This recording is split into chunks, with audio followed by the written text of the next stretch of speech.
सामने की तरफ आपको जो ये विचित्र डिज़ाइन दिख रहा है, ये उस समय का स्विमिंग पूल हुआ करता था। तो जिस सेठ के पास जितना ज़्यादा पैसा होता था वो उतना ज़्यादा पैसा लगाया करता था इन महल और इन छतरियों को शानदार बनाने में। और यहाँ लकड़ी रखा करते थे वो लोग, और उसके बाद में सारे का सारा जो पानी था वो इस वाले हिस्से में गर्म हुआ करता था।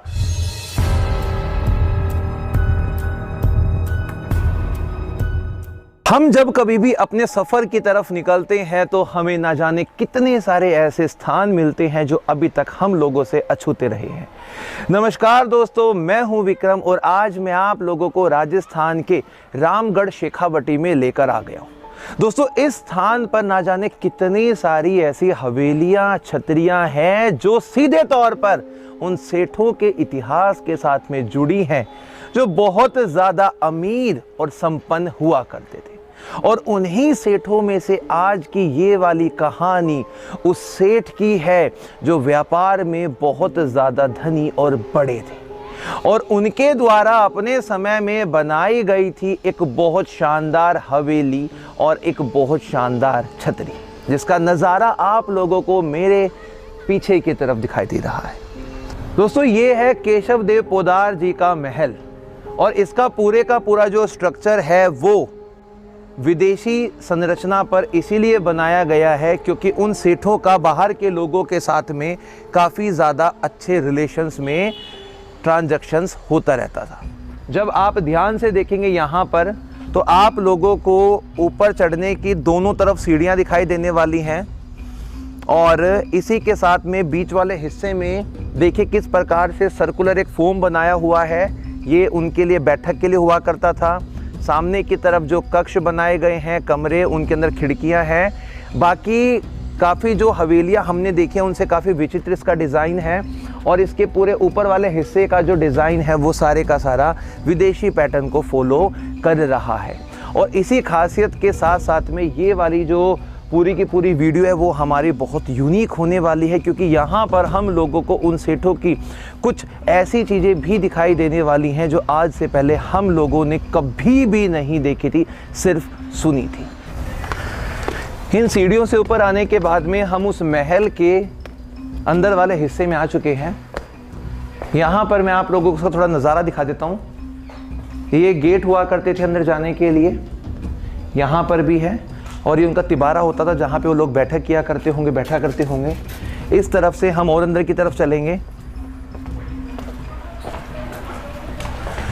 और सामने की तरफ हम लोगों को एक छोटा गेट दिखाई दे रहा है। यहाँ से हम बाहर निकलते हैं एक बार।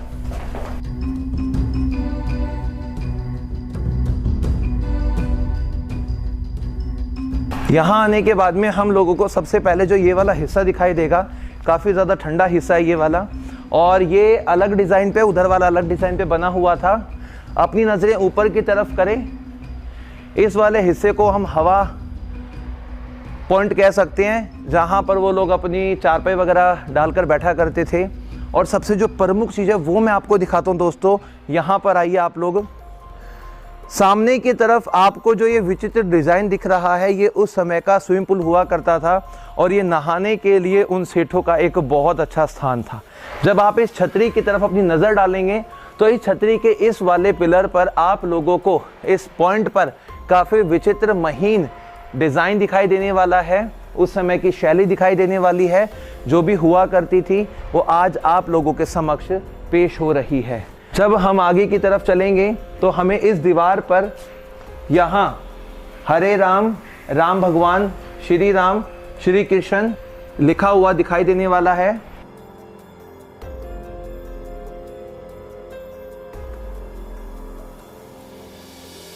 यहाँ पर भी वॉल्स पर कुछ लिखा है, चित्र बने हैं।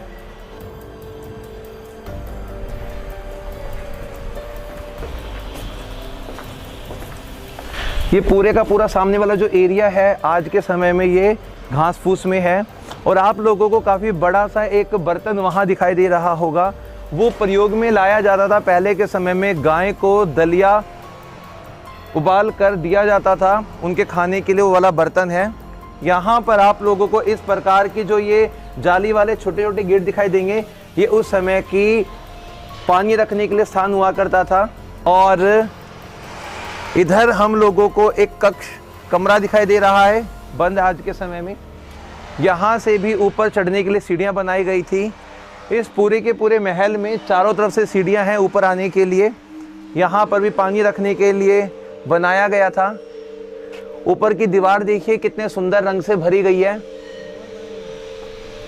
और ये सारे के सारे प्राकृतिक रंग हैं। पहले की जो रंगाई थी, पुताई थी, वो आज के समय में भी डटी हुई है, और इतने वर्षों के बाद में भी उनमें ज़्यादा परिवर्तन नहीं आया है। इधर वाले हिस्से में आप लोग उन सेठों के लिए उस स्थान को देख सकते हैं जहाँ पर वो लोग अपनी गाड़ी वगैरह खड़ी किया करते थे, तांगा वगैरह खड़ा किया करते थे। और ये उस समय की ही सारी की सारी जो कलाकृति है वो बनी हुई है। और यहाँ पर आप लोगों को मैं इसका जो ड्रेन सिस्टम है वो दिखाता हूँ, किस तरीके से इस फर्श के साथ वाले हिस्से में ये देखिए एक पतली सी नाली बनाई गई है। यहाँ से पानी सारे का सारा फ्लो आउट होता है।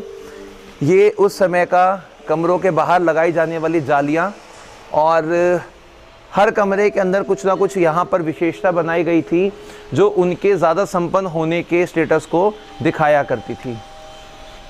इसी छतरी के नीचे वाले हिस्से में हम लोगों को जो यहाँ का पूरा हिस्सा दिखाई दे रहा है, ये उन लोगों का पूजा स्थल हुआ करता था। और इसी पूजा स्थल के अंदर वो लोग यहाँ बैठा करते थे और अपने पूजा पाठ की जो क्रियाक्रम थे वो सारे का सारे यहाँ से किया करते थे। इसी के अंदर वाले हिस्से में आप लोगों को मैं यहाँ का एक छोटा मंदिर दिखाना चाहता हूँ जो बना हुआ है। आइए मेरे साथ में आप ये देखिए। इसी प्रांगण के अंदर हम लोगों को यहाँ सामने की तरफ एक मंदिर दिखाई देगा जिसमें पूरा शिव परिवार बनाया गया है। सामने की तरफ शिवलिंग रखा गया है और अंदर कितना सुंदर नज़ारा है। यदि आप दीवारों को देखते हैं तो आपको दीवारों के ऊपर काफ़ी सुंदर महीन बारीक नक्काशियाँ, बारीक कलाकृति डिज़ाइन दिखाई दे रहे होंगे जो बहुत ज़्यादा अपने आप में अद्भुत और कलाकृति का एक बहुत बेजोड़ नमूना बना हुआ है। ये पूरे का पूरा जो हिस्सा है देखिए कितने सारे पिलर के साथ बनाया गया है और काफ़ी ज़्यादा इसका बेहतरीन नज़ारा यहाँ से हमें दिखाई दे रहा है। और यहाँ पर इस छतरी के ऊपर जाने के लिए इस प्रकार की सीढ़ियाँ बनाई गई हैं जहाँ से अभी हम लोग ऊपर चलेंगे और जाने के बाद में आप लोगों को इस छतरी की कुछ विशेषता यहाँ पर बताने वाले हैं।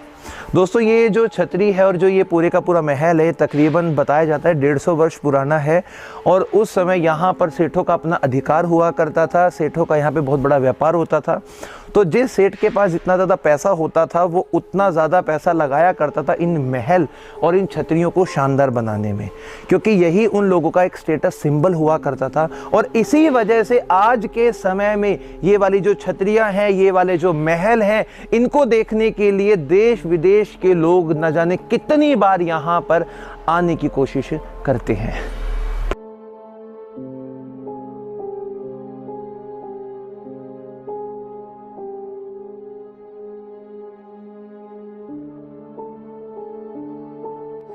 ये इस छतरी का पूरा बाहरी नज़ारा है और छतरी के प्रवेश द्वार पर आप लोगों को यहाँ गणेश भगवान की प्रतिमा दिखाई देने वाली है और साथ में बाकी जो उस समय के उनके दास वगैरह थे यहाँ बनाए गए हैं।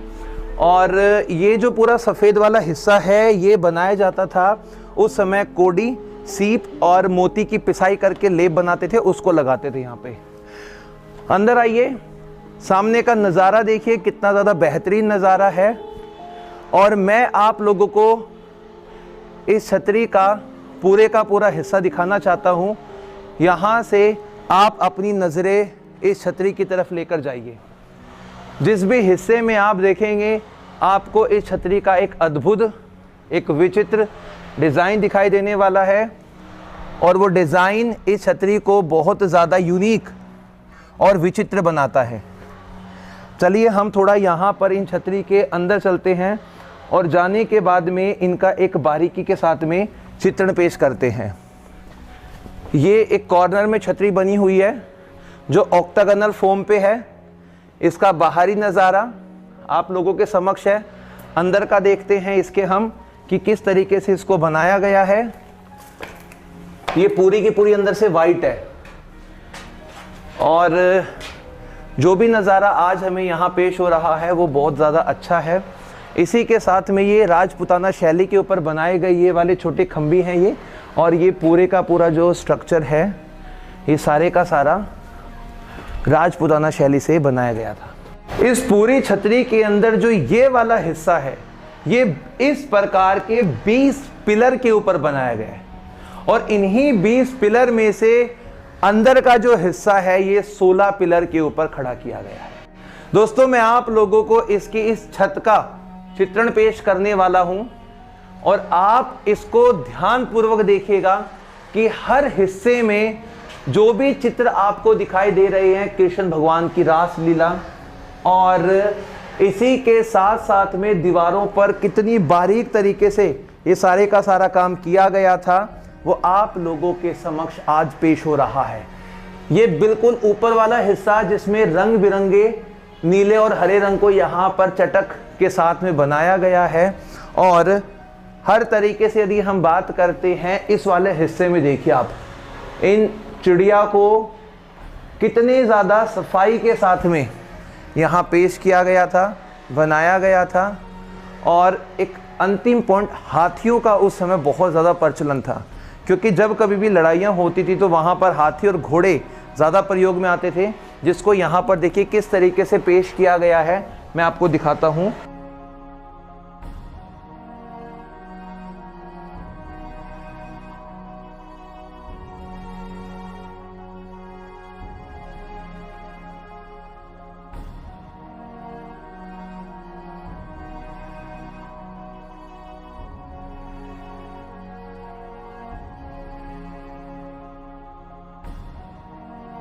और सबसे जो प्रमुख चीज़ है वो यही बनती है कि ऊपर की जो छतरियां हैं वो आज के समय में काली पड़ चुकी है। एक मेन बात, सामने की तरफ देखिए, मैं आपको उस समय का गर्म पानी का हिस्सा दिखाता हूँ।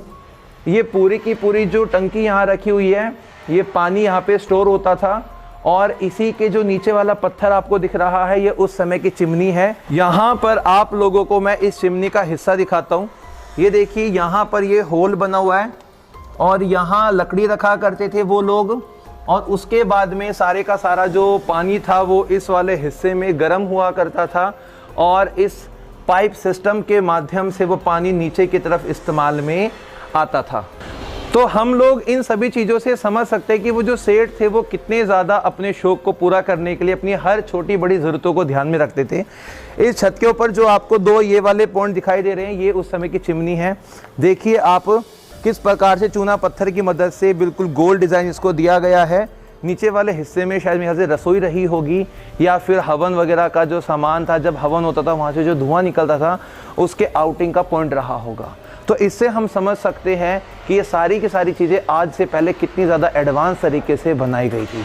दोस्तों, हर बार की तरह ये वाला पॉइंट हम लोगों के लिए एक बहुत बेहतरीन पॉइंट था, और यदि हम बात करते हैं यहाँ पर तो हमें आप लोग इंस्टाग्राम पर भी ज्वाइन कर सकते हैं। आईडी है मेरी वेदांश रॉय 3393। यूट्यूब पे यदि आपने अभी तक हमें सब्सक्राइब नहीं किया है तो ज्ञानविक व्लॉग को सब्सक्राइब कर लीजिए, बेल आइकन को दबा लीजिए। तब तक के लिए जय हिंद, जय भारत।